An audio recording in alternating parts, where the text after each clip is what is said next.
What is up mga parekuys at welcome back po sa aking channel. And for today's video, sa ngayong araw na to, ibabalik po natin yung stock na footrest ng Sniper 150 ko. Kasi naka-install doon yung single rearset which is for racing only po. Kasi walang footrest yung girlfriend ko, so mahihirapan po siyang mag-backride sa akin.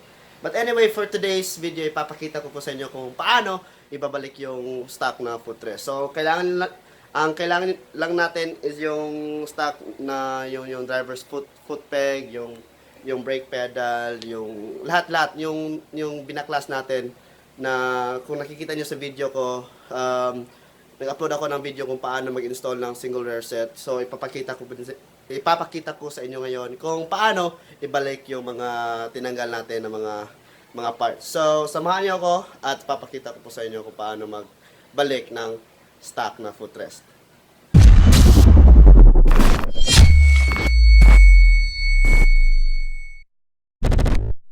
First things first, ang kailangan po natin mga parekuys ay yung mga bagay na tinanggal natin when we installed the single rearset. So, yung stock na mga footrest, ito yon, yung mga stock footrest, yung brake pedal, yung stock footrest, brake pedal, at yung stock na ihi or yung inner tube po doon po sa ating swing arm. At saka po, huwag natin kalimutan, kailangan po natin ng tools. So ito po ang ating mga tools mga parekuys. So meron po tayong kailangan po natin ng screwdrivers, yung ating screwdrivers. Meron tayong lubricant, some allen, yung wrench po, close wrench, open wrench, kailangan po din natin yan. So, yun lang mga parekuys. So, anyway, papakita ko sa inyo or i-list down ko po down below sa description yung mga parts or yung mga tools na gagamitin po natin para guided din kayo kung paano ipaklas or i-install ibalik yung stock footrest ng ating Sniper 150.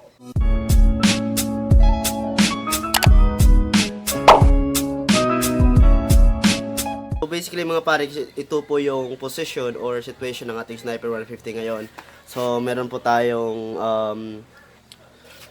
single rearset, yung version 5 na single rearset. So kailangan po natin, tanggalin lang po natin yan, yung mga karapat-dapat na mga tools na gagamitin. For example ito, kailangan po ito ng allen. So allen ang gagamitin natin dyan. And yung aso ko po, napaka-clingy po niya. So, tatanggalin na po natin yan kung ano yung nakadikit sa motor natin.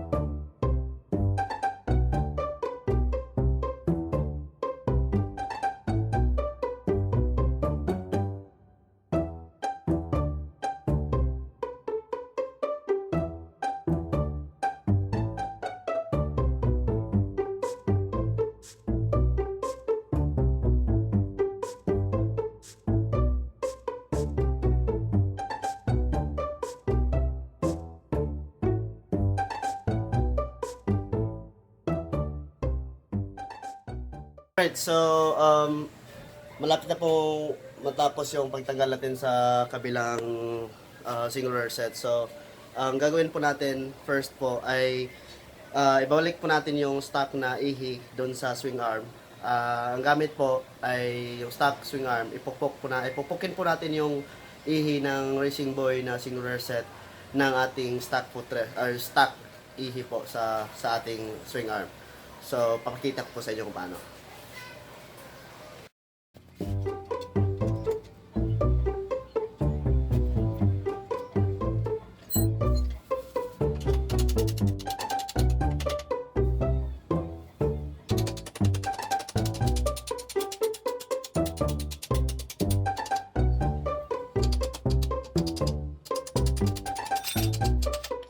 Alright mga parekuys, so natanggal na po natin yung kabilang rearset, tas na-install na po natin yung stock na ihi, gamit ng stock na ihi po. So nireplace lang po natin, pinukpok lang po natin yung ihi ng Racing Boy ng ating stock na ihi mga parekuys. So ganun lang po, kasi sa kabilang dito na side na to, easy lang po ang ang mas hassle po ay yung kabilang rearset, kasi nandun yung brake master cylinder pump, yung brake pedal, nandun po lahat.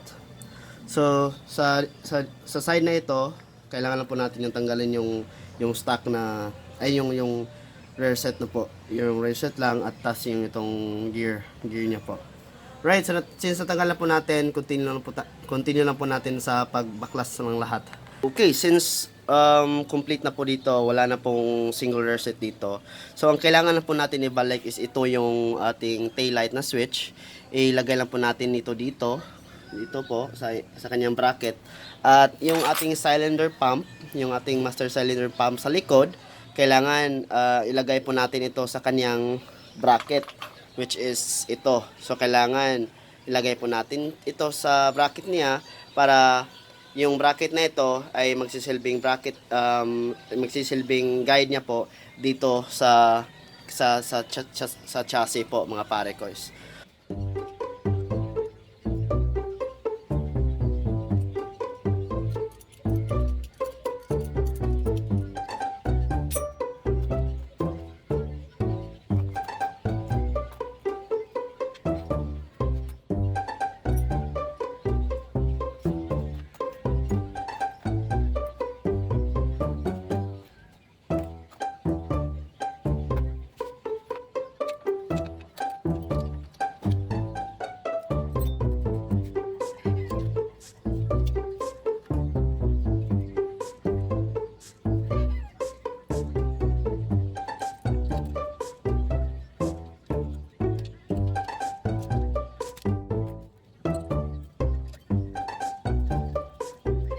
Alright mga pare ko, so na-install na po natin yung stock ng ating brake fluid. Ito po yung brake fluid natin.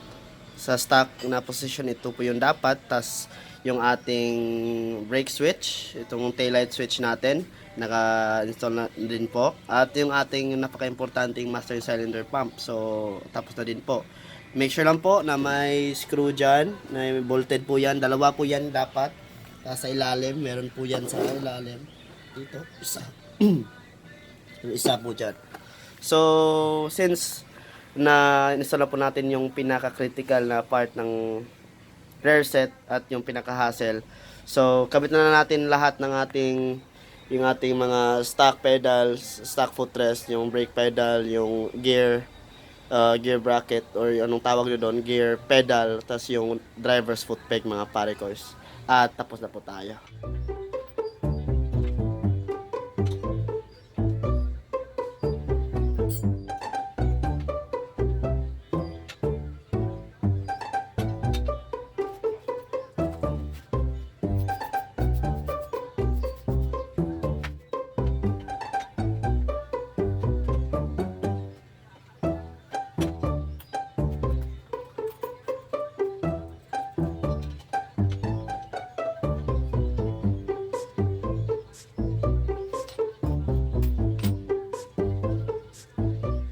Alright mga pare ko, so tapos na po nating ilagay lahat ng stock parts dito sa ating Sniper 150. So yung ating Sniper 150 ay naka-stock footrest na po. So hindi na po mahihirapan yung back ride ko po na sa pagsakay ng aking motor, kasi meron na po siyang foot peg. So everything now is all set mga pare ko. Salamat po sa panunood at sa continuous support po. At kung meron kayong idea, kung any other suggestion, please comment those down below para I'm going to do my best to make out of that suggestion mga pare ko. So, yan lang po. I hope meron kayong natutunan ngayon. Enjoy the rest of the day. Always take good care and peace. Ride safe mga kagulong.